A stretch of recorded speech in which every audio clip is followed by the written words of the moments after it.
दोस्तों आज हम सब एक आज़ाद भारत में सांस लेते हैं और इस भारत को आज़ाद कराया हमारे देश के महान क्रांतिकारियों ने। भारत को गुलामी की बेड़ियों से आज़ाद कराने में एक दो नहीं बल्कि हजारों लोगों ने अपनी जान तक दांव पर लगाई और तब जाकर कहीं अंग्रेजों के जुल्म से हमें 15 अगस्त 1947 को आज़ादी मिली थी।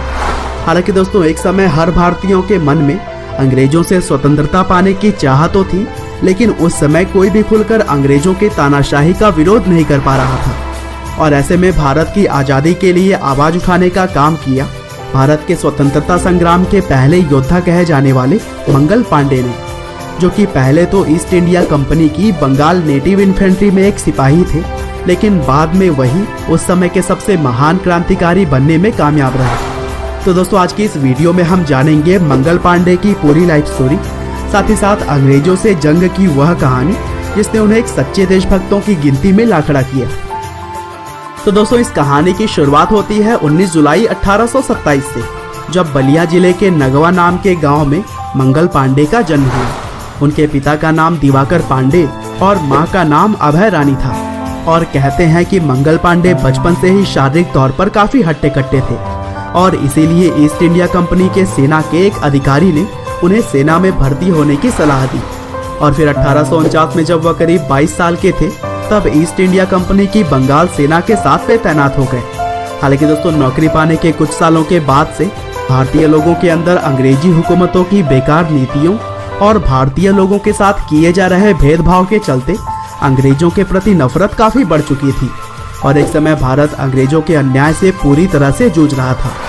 हालांकि अभी भी लोग पीठ पीछे अंग्रेजी हुकूमतों की बुराई तो करते थे, लेकिन कोई भी सामने आकर कुछ भी कहने की हिम्मत नहीं जुटा पाता था। लेकिन दोस्तों अब शुरू होती है वह कहानी जिससे कि आगे सब कुछ बदलने वाला था।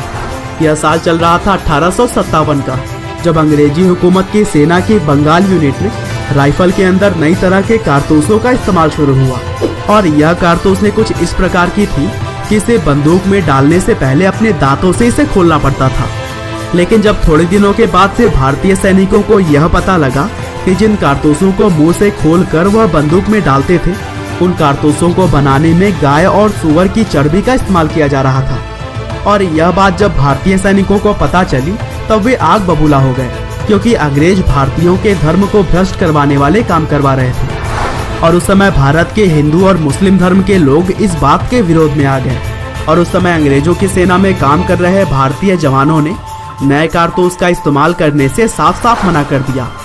और इस तरह से 9 फरवरी 1857 के दिन जब मंगल पांडे ने नए कारतूस को इस्तेमाल करने से मना किया, तब अंग्रेजों को यह बात बहुत ही बुरी लगी और फिर अंग्रेजों ने मंगल पांडे के हथियार को छीनने और उनकी वर्दी उतार लेने के आदेश दिए। और फिर 29 मार्च 1857 को जब मेजर ह्यूसन मंगल पांडे की राइफल छीनने के लिए आगे बढ़े, तब मंगल पांडे ने उन्हें मौत के घाट उतार दिया और वहां से भाग निकले। और फिर आगे चलकर उन्हें पकड़ने का काम और भी कई सारे ऑफिसर्स को दिया गया, लेकिन मंगल पांडे से कोई भी बच के नहीं निकल पाया करता था।